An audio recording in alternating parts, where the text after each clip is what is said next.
सुप्रभात छात्रों, आज हम शास्त्री द्वितीय वर्ष का क्लास लेंगे जिसमें हम आप लोगों को लोकोक्तियां या कहावतें बताएंगे। छात्रों, आज लोकोक्तियों का अंतिम क्लास है।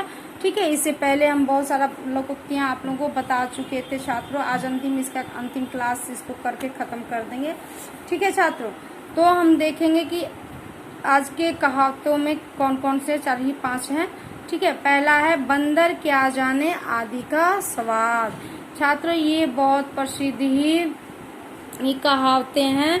ठीक है, और आप लोग भी इसे कई बार सुन चुके होंगे। हम लोग घर में भी बोलचाल की भाषा में कोई ऐसी घटना देखते हैं तो इस शब्द को हम बोल देते हैं, है ना। तो बंदर क्या जाने आदि का स्वाद, पहले इसको हम जान लेंगे छात्रों कि बंदर जो होता है, अगर उसको हम अदरक खाने के लिए देंगे तो उसके स्वाद को नहीं पकड़ पाता है ना। यानी कि इसका अर्थ हुआ कि मूर्ख गुण की पहचान नहीं कर सकता। यानी कि हम यदि किसी मूर्ख व्यक्ति को कोई महंगी वस्तु या कोई ऐसे सामान दे देते हैं जिसे वो पहचान नहीं पाता है, तो इसीलिए उसको हम लोग क्या करते हैं कि बंदर क्या जाने आदि का स्वाद, यानी कि जिसको पहचानने के गुण नहीं हो वो उसको उसके स्वाद को क्या पहचानेगा, है ना।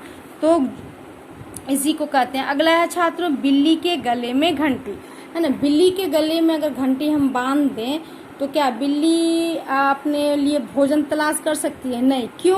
क्योंकि उसके लिए कठिन हो जाएगा ना, जहां भी जाएगी वो घंटी बजते रहेगा तो लोग समझ जाएंगे कि बिल्ली आई है। इसीलिए यानी कठिन काम को पूरा करना बिल्ली के लिए क्या हो जाता है, मुश्किल हो जाता है। वो कठिन मतलब दूध को ही पीना या अपने भोजन के लिए किसी के घर में घुसना उसके लिए कठिन हो जाता है। तो बिल्ली के गले में घंटी को कहते हैं कठिन काम को पूरा करना। ठीक है छात्रों, अगला है रस्सी जल गई पर ऐंठन न गए। छात्रों, ये आप लोग देखे हो कि जब रस्सी जल जाता है, जलने के बाद भी उसका ऐंठा हुआ जो उसकी बनावटें हैं वो ज्यों का त्यों रहता है, उसमें कोई परिवर्तन नहीं रहता है। तो यानी कि पतन होने के बाद भी घमंड, यानी कुछ व्यक्ति को किसी भी कारण से वो पतन हो जाता है, उसके ऊपर विपत्ति गिर जाती है, कोई उसे मान लीजिए किसी की नौकरी ही चली जाती है, लेकिन उसके अंदर इतनी अधिक घमंड होती है कि वो घमंड वो खत्म नहीं हो पाता है। उसी को लोग कहते हैं कि रस्सी जल गई पर ऐंठन न गई, यानी कि ज्यों को त्यों है, उसका घमंड वैसे के वैसे ही बना हुआ है छात्रों। ठीक है, अगला है 100 चूहे खाकर बिल्ली हज को चली। ये भी बहुत प्रसिद्ध कहावतें हैं छात्रों कि अत्यधिक पाप करने के बाद दिखावटी भक्ति। मान लीजिए कोई कोई ऐसे साधु संत होते हैं जो कि बहुत अत्यधिक, हम लोग न्यूज में अक्सर सुनते रहते हैं, उन लोगों का पाप इतना अधिक बढ़ जाता है, फिर भी वो धार्मिक बातें करते हैं कि हम भक्ति में लीन रहते हैं, हम ये करते हैं, हम समाज की सेवा करते हैं, ये करते हैं। तो वो सब उसी पर हम लोग कहते हैं कि देखो 100 चूहे खाकर बिल्ली हज को चली। यानी कि चूहा, अगर बिल्ली तो मांसाहारी होती है, अगर वो चूहा खाती है और वो आकर कहे कि नहीं हम जा रहे हैं हज करने, कोई उस पर विश्वास करेगा? नहीं करेगा छात्रों। तो उसी को हम लोग कहते हैं कि जो व्यक्ति अत्यधिक पाप करता है और करने के बाद अपनी दिखावटी भक्ति जो दिखाता है कि हम बहुत भगवान के भक्त हैं, तो उसी को हम लोग कहेंगे कि 100 चूहे खाकर बिल्ली हज को चली छात्र। ठीक है, अगला है सांप भी मर जाए लाठी भी न टूटे। ये भी बहुत प्रसिद्ध कहावतें हैं छात्रों कि बिना किसी नुकसान के काम बन जाना, है ना। बिना किसी नुकसान के काम बन जाना, यानी कि देखिए छात्रों, हम अपने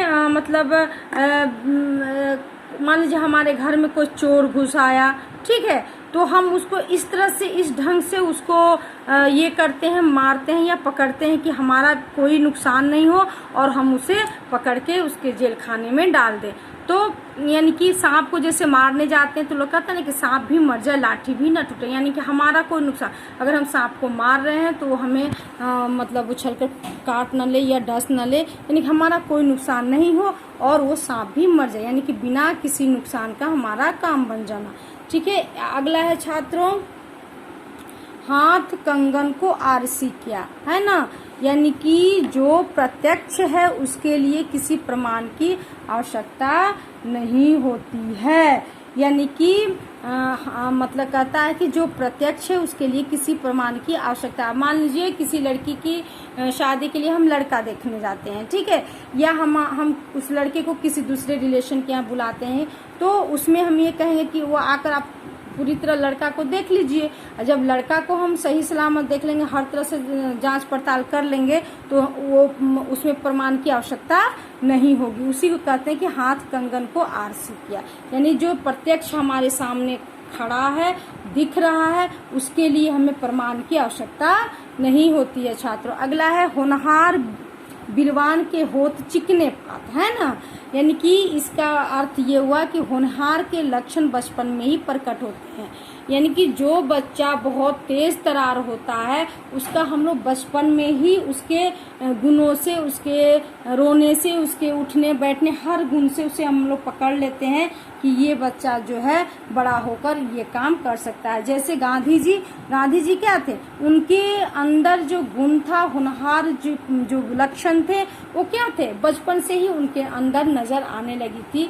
तो उनके लिए लोग कहते थे कि ये बड़ा होने पर बहुत बड़ा काम होता है। जैसे भीमराव अंबेडकर, उनको भी हम लोग देखेंगे कि उनके भी बचपन के जितने गुण बचपन में ही नजर आ जाते थे, तो लोग आशीर्वाद भी देते थे कि ये बच्चा बड़ा होकर बहुत बड़ा काम करेगा। छात्र, ठीक है, आज ये आप लोगों का कहावतें खत्म हो गया।